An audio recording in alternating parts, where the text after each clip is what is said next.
Hello friends, today we are going to discuss time of supply। जैसा कि हमने अभी तक बहुत सारी चीज़ों के बारे में बात करी है, place of supply, tax invoice, payment of tax. अब सबसे बड़ी प्रॉब्लम ये है कि हम गवर्नमेंट को टैक्स कब देंगे।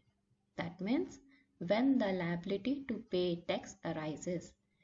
जब भी हम गुड्स या सर्विसेज की परचेज या सेल की बात करते हैं, दैट मीन जब भी हम गुड्स एंड सर्विसेज की सप्लाई की बात करते हैं, हमारे पास बहुत सारे इवेंट्स हैं जो अकर होते हैं। जैसे कि सबसे पहले रिसिपिएंट सप्लायर को परचेज ऑर्डर देगा अगर उसे गुड्स खरीदने हैं। नेक्स्ट, जब सप्लायर डिस्पैच करता है गुड्स को, या फिर रिसिपिएंट को गुड्स मिलते हैं, या फिर सप्लायर ऑफ सर्विसेज परफॉर्म करता है सर्विस को, या सप्लायर अपने बुक्स में कब रिकॉर्ड करता है, या फिर उसको पेमेंट कब मिलती है, या फिर हम कह सकते हैं उसके अकाउंट में कब पैसे आते हैं।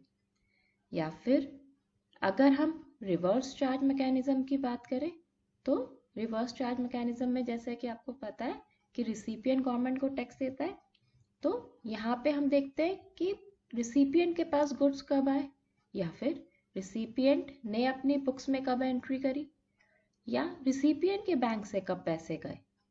या फिर आप ये कह सकते हो कई बार रेट चेंज हो जाता है, आपने गुड्स खरीदे, गुड्स जब तक आपके पास है रेट चेंज हो गया। सो दैट मीन्स इतने सारे इवेंट हैं, इसमें से किस टाइम पे हम गवर्नमेंट को टैक्स देंगे, परचेज ऑर्डर खरीद देते हुए, या फिर जब सप्लायर ने गुड्स डिस्पैच करे उस टाइम पे सप्लायर गवर्नमेंट को टैक्स दे, या फिर जब कस्टमर को गुड्स मिल गए तब गवर्नमेंट को टैक्स दे, या फिर जब परफॉर्मेंस ऑफ सर्विस हुई है उस टाइम पे टैक्स दे, या फिर जब सप्लायर ने अपने बुक्स में एंट्री करी है तब टैक्स दे, या फिर जिस टाइम पे उसके अकाउंट में पैसे ट्रांसफर हुए हैं उस टाइम पे टैक्स दे। क्योंकि ये जितने भी इवेंट्स हो रहे हैं ये अलग अलग टाइम पे हो रहे हैं, तो ये बहुत बड़ी प्रॉब्लम होती है डिसाइड करना कि हमें गवर्नमेंट को टैक्स कब देना है, सप्लायर को फॉरवर्ड मैकेनिज्म के अंडर में एंड रिसिपिएंट को रिवर्स चार्ज मैकेनिज्म के अंडर में। तो इन सब प्रॉब्लम को सॉल्व करने के लिए हम पढ़ेंगे time of supply. Time of supply decide करता है when the liability to pay tax arises. That means किस टाइम पे हमें गवर्नमेंट को टैक्स देना है। Time of supply directly link है पेमेंट ऑफ टैक्स से, और टाइम ऑफ सप्लाई डिपेंडेंट है इश्यू ऑफ टैक्स इनवॉइस से। यहाँ पर जो भी रजिस्टर्ड पर्सन है except composition dealer should pay GST on the outward supply of goods at the time of supply. That means हर एक रजिस्टर्ड डीलर को composition scheme को छोड़ के हर एक को गवर्नमेंट को टैक्स देना है जब भी वो गुड्स बेचेगा, और जो भी टाइम ऑफ सप्लाई हम पढ़ेंगे उस टाइम पे वो लायबल है गवर्नमेंट को टैक्स देने के लिए। कंपोजिशन डीलर, जैसे कि आप सबको पता है, कंपोजिशन डीलर ऑप्ट करता है अगर उसकी टर्नओवर 1.5 करोड़ तक है तो वो कंपोजिशन डीलर की तरह ऑप्ट कर सकता है, एंड कंपोजिशन डीलर को एक फिक्स्ड रेट ऑफ इंटरेस्ट पे अपनी टर्नओवर के ऊपर एवरी क्वार्टर गवर्नमेंट को टैक्स देना होता है। तो वो कस्टमर से टैक्स कलेक्ट नहीं कर सकता, इसलिए वो कस्टमर को गवर्नमेंट को टैक्स नहीं देता। चलिए अब सीखते हैं हम time of supply. Time of supply हमारा दो पार्ट्स में डिवाइडेड है। सबसे पहले हम पढ़ेंगे गुड्स के बारे में कि गुड्स जब भी हम गुड्स सप्लाई करते हैं तो उस टाइम पे टाइम ऑफ सप्लाई क्या होता है, किस पॉइंट पे हम गवर्नमेंट को टैक्स देते हैं। फिर हम पढ़ेंगे सर्विसेज के लिए। इस लेक्चर में we will be discussing only about goods. Time of supply of goods covers under section 12 of CGST Act। इसके 5 parts हैं।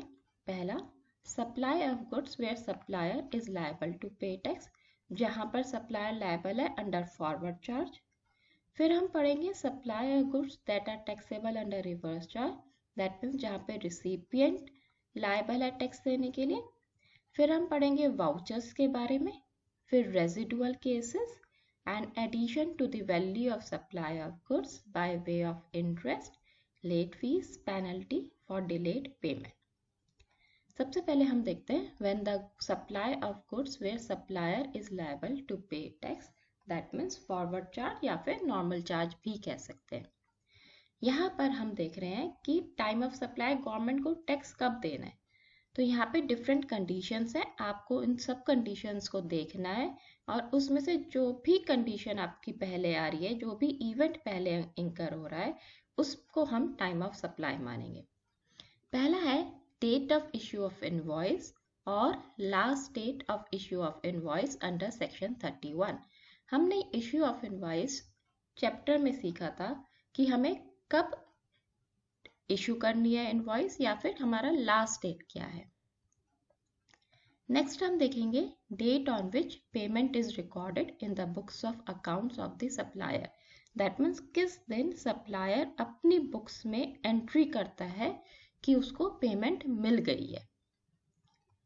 नेक्स्ट हम देखेंगे date on which payment is credited to supplier's bank account, that means किस date पे supplier के bank account में पैसा आ गया है।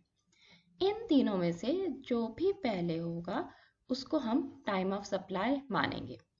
लेकिन आपको यहाँ पे याद रखना है, कई बार customer that means recipient supplier को एडवांस दे देता है for supply of goods. Advance पे कोई जीएसटी नहीं लगता इन केस ऑफ गुड्स। तो जब भी आपको एडवांस मिलेगा गुड्स के केस में, आप उस टाइम को, जिस भी टाइम पे एडवांस मिल रहा है, उसको टाइम ऑफ सप्लाई नहीं मान रहे और उसको आप जीएसटी में इंक्लूड नहीं करोगे। जीएसटी में आपको जब भी आप इनवॉइस दोगे फुल अमाउंट की, तभी आपको टाइम ऑफ सप्लाई कंसिडर करना है।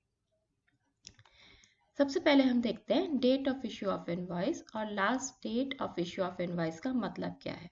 ये हम ऑलरेडी पिछली वीडियोस में डिस्कस कर चुके हैं, लेकिन फिर भी अभी हम एक बार रिवाइज करते हैं। Date of issue of invoice या last date of issue of invoice under section 31 में डिफरेंट पार्ट्स आते हैं। पहला है movement of goods. Movement of goods, जैसे कि मूवमेंट ऑफ गुड्स के बारे में आपको पता है, जब भी कोई भी गुड्स सप्लायर के गोडाउन, फैक्ट्री या ऑफिस से रिसिपिएंट के होम, ऑफिस, फैक्ट्री या जहां पर भी रिसिपिएंट जाता है वहां पर गुड्स जाते हैं, उसको हम मूवमेंट ऑफ गुड्स कहते हैं।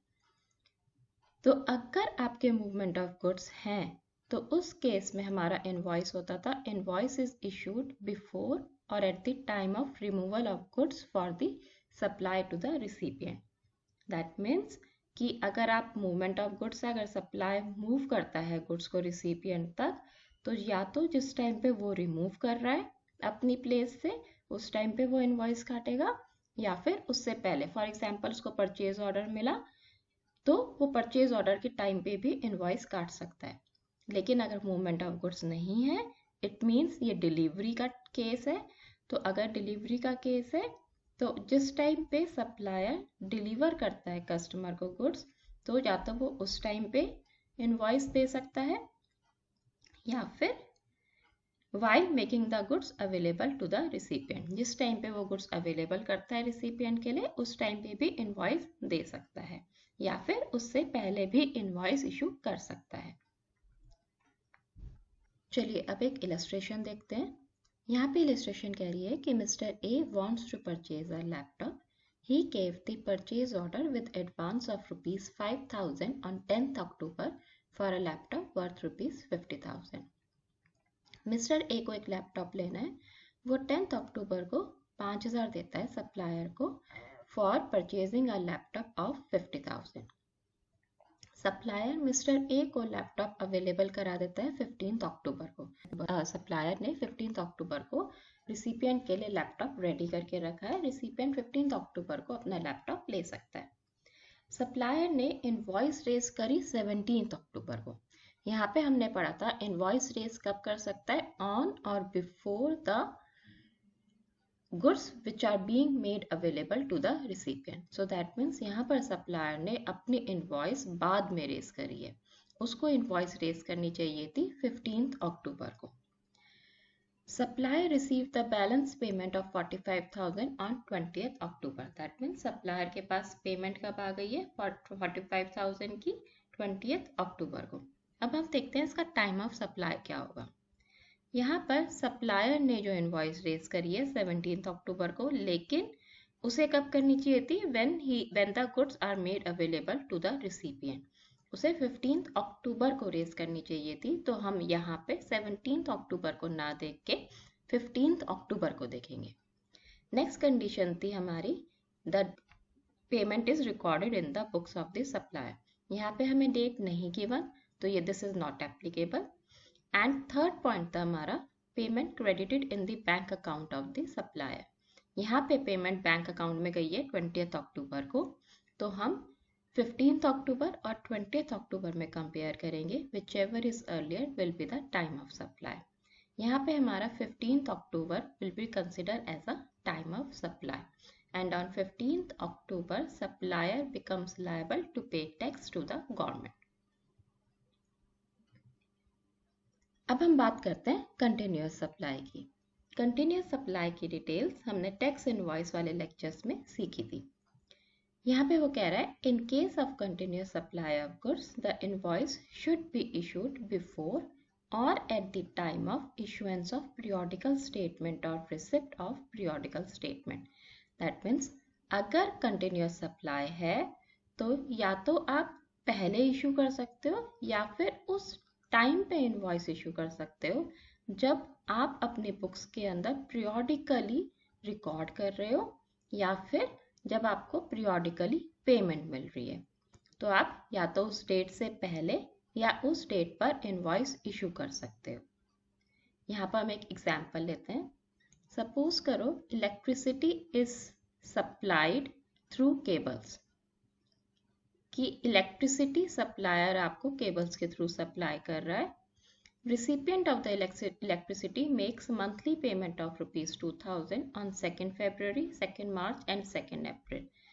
आपको 3 डेट्स दी गई हैं जब सप्लायर को रिसिपिएंट पेमेंट दे रहा है। Statement of accounts issued by supplier with invoice for quarter January to March was issued on 3rd April. Supplier ने recipient को invoice issue करी है 3rd April को। Differential payment of ₹1500 was received by the supplier for quarter January to March on 5th April. जो भी difference amount था invoice issue करने के बाद वो सप्लायर को मिला है 5th अप्रैल को। You have to determine the time of supply for the purpose of tax. यहाँ पर आप देखोगे पीरियोडिकल पेमेंट 3 बार हुई है, 2 फेब को, 2 मार्च को एंड 2 अप्रैल को। दैट मीन्स यहाँ पर इनवॉइस 3 बार रेज होएगी, पहला 2 फेब को, दूसरा 2 मार्च को एंड तीसरा 2 अप्रैल को फॉर द अमाउंट ऑफ 2000। लेकिन उसने इनवॉइस कब रेज करी है? 3rd अप्रैल को। तो हम यहाँ पे देखेंगे कि जो भी पहले है उस पे हम टाइम ऑफ सप्लाई मानेंगे। दैट मीन्स जो पहली इंस्टॉलमेंट दी थी 2000 की, उसके लिए टाइम ऑफ सप्लाई होगा 2 फेब। नेक्स्ट इंस्टॉलमेंट के लिए टाइम ऑफ सप्लाई होगा 2 मार्च एंड जो 3rd मंथली पेमेंट थी उसके लिए टाइम ऑफ सप्लाई होगा 2 अप्रैल। लेकिन उसको जो बैलेंस पेमेंट मिली है इनवॉइस इशू करने के बाद 5th अप्रैल 1500, सो 1500 के लिए टाइम ऑफ सप्लाई होगा 3rd अप्रैल, बिकॉज 3rd हम यहाँ पे कंपेयर करेंगे invoice issued and payment received. 3rd April is earlier than 5th April, तो 1500 के लिए time of supply will be 3rd April. इससे पहले जो आपने मंथली पेमेंट मिली थी सप्लायर को, उसमें 2 फेब पहले था 3rd अप्रैल से, तो हमने 2 फेब को टाइम ऑफ सप्लाई करा। Similarly 2 March was earlier than 3rd April, so 2 March was a time of supply and 2 April was before the 3rd April, so 2 April was considered as a time of supply. यहाँ पर आपको एक चीज याद रखनी है, for the payment up to ₹1000 received in excess of the value of goods invoiced, that means अगर आपने जब भी बिल काटा है, इनवॉइस इशू करी है, अगर आपने 1000 रुपीज तक का ज़्यादा का बिल काटा है तो सप्लायर अपनी मर्जी से जिस भी दिन उसने इनवॉइस काटी है उसको टाइम ऑफ सप्लाई कंसिडर कर सकता है। अगर ना तो डेट ऑफ इनवॉइस गिवन हो आपको, ना ही डेट ऑफ पेमेंट अवेलेबल है आपके पास, दैट मीन जो अभी हमने 3 कंडीशंस करी हैं, तीनों में से कोई भी डेट आपको अवेलेबल नहीं है, तो आप time of supply residual provisions के बेसिस पे डिसाइड करोगे। रेजिडुअल प्रोविजन अब हमें नेक्स्ट 2-3 स्लाइड्स के बाद हम सीखते हैं। अब हम सीखेंगे supply of goods that are taxable under reverse charge. Reverse charge में हम सीख रहे हैं अब रिसिपिएंट कब टैक्स देने के लिए लायबल होता है।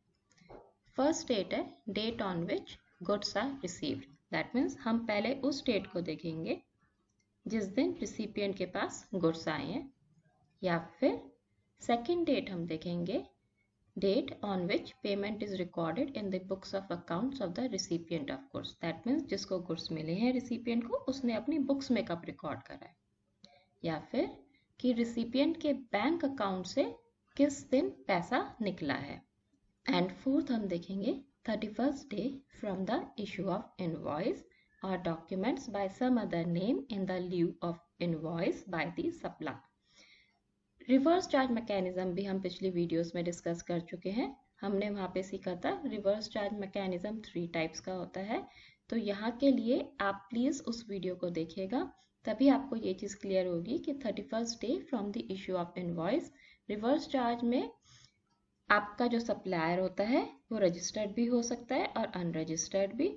अगर वो रजिस्टर्ड है तो वो इनवॉइस इशू करेगा, अगर वो अनरजिस्टर्ड है तो वो कोई और डॉक्यूमेंट इशू करेगा।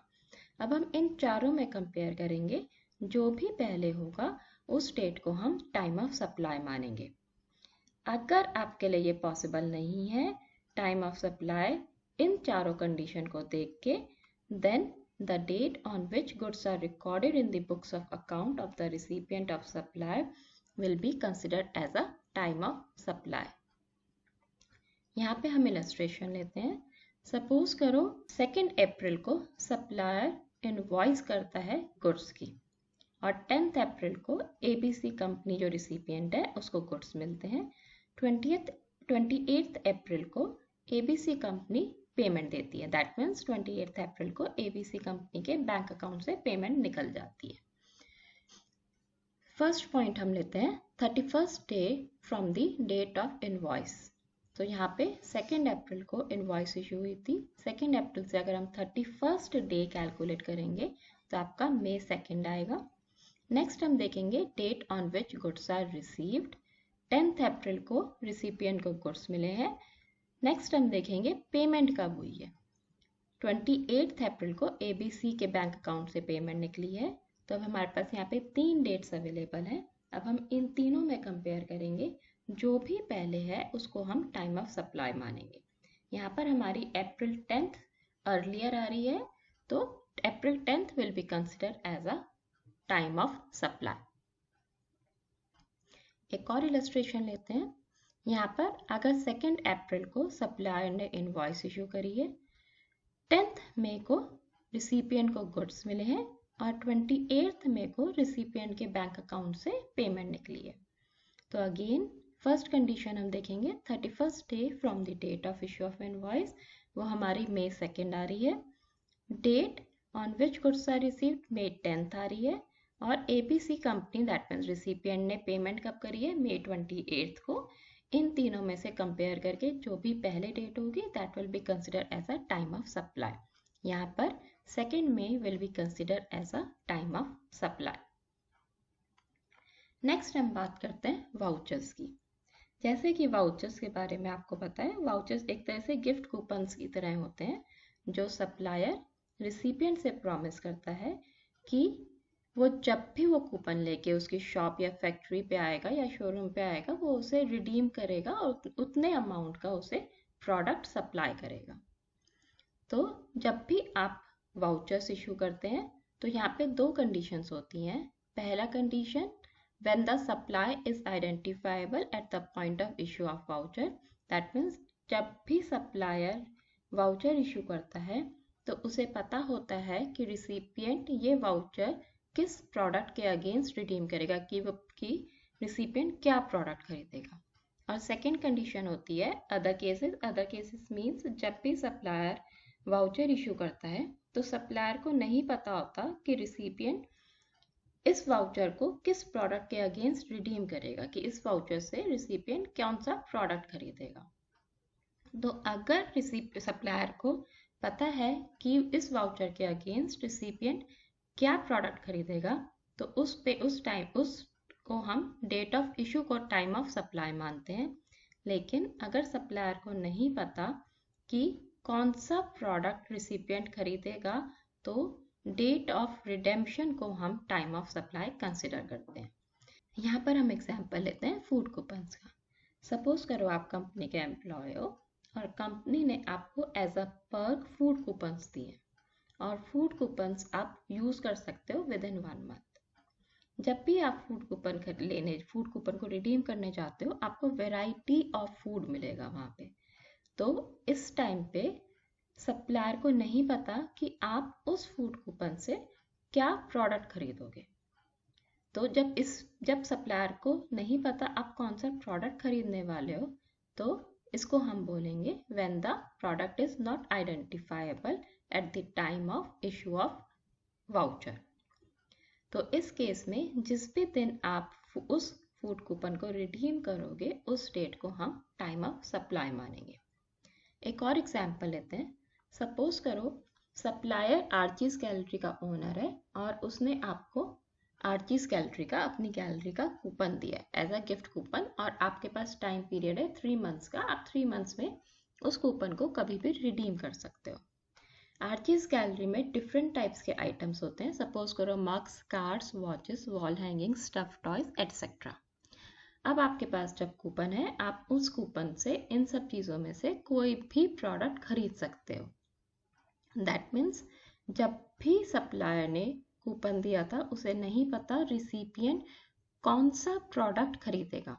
सो हम यहाँ पे कह सकते हैं supply is not identifiable at the time of issue of voucher, कि वाउचर इशू करते हुए यहाँ पे सप्लायर को नहीं पता रिसिपिएंट कौन सा प्रोडक्ट खरीदेगा।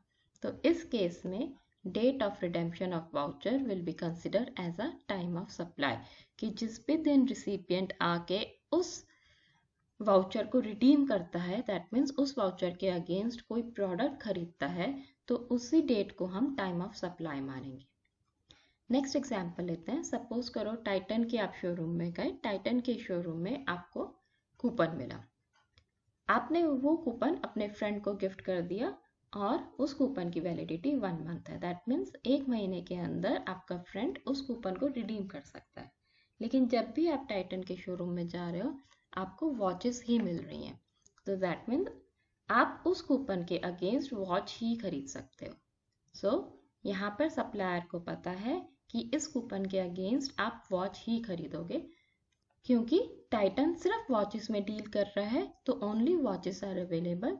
सो over here supply is identifiable at the time of issue of voucher. तो इस केस में date of issue of voucher will be considered as a time of supply.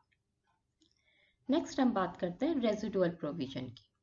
Residual provision कह रहा है कि अभी तक हमने जो 3 प्रोविजंस की बात करी है, फॉरवर्ड चार्ज, रिवर्स चार्ज और वाउचर्स की, कि अगर इन तीनों सर्कमस्टांसेस में आप डिसाइड नहीं कर पा रहे कि टाइम ऑफ सप्लाई क्या होगा, देन जब भी आप पीरियोडिकल रिटर्न्स फाइल करते हो उस डेट को हम टाइम ऑफ सप्लाई मानेंगे।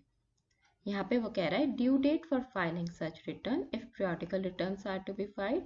जब भी आप पीरियोडिकल रिटर्न्स फाइल करते हो हर एक पीरियोडिकल रिटर्न फाइल करने की एक ड्यू डेट गिवन है, तो उस ड्यू डेट को हम टाइम ऑफ सप्लाई मानेंगे।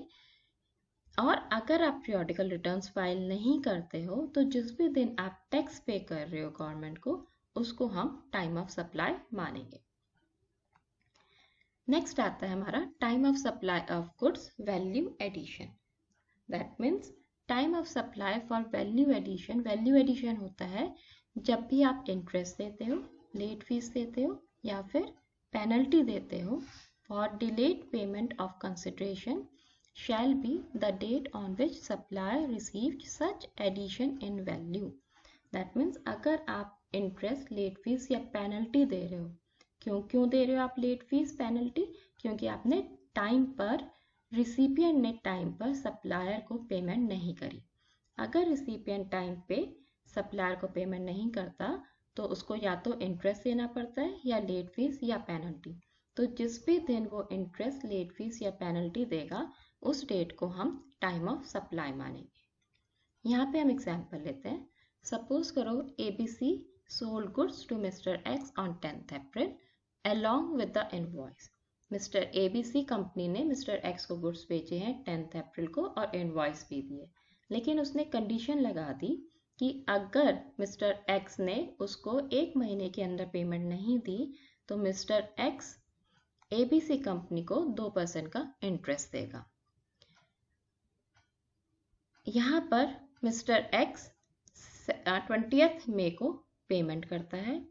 दैट मीन्स उसको पेमेंट करनी चाहिए थी 10th मई तक, 9th मई तक उसे पेमेंट करनी थी, लेकिन वो यहाँ पे 20th मई को पेमेंट कर रहा है। दैट मीन्स यहाँ पर उसे इंटरेस्ट देना पड़ रहा है for 11 days. So time of supply for goods के केस में टाइम ऑफ सप्लाई हो जाएगा 10th अप्रैल, लेकिन additional value that means interest के केस में टाइम ऑफ सप्लाई हो जाएगा 20th में। यहाँ पर गुड्स के केस में हम कंपेयर करेंगे कि इनवॉइस उसने गुड्स कब बेचे हैं और पेमेंट कब मिली है। गुड्स उसने बेचे थे 10th अप्रैल को, so 10th April is consider as a time of supply, लेकिन एडिशनल वैल्यू इंटरेस्ट उसे कब मिला है 20th मई को, so for interest time of supply will be 20th May. With this, we comes to an end of today's lecture. For further reference, you can refer the book Introduction to GST. Thank you.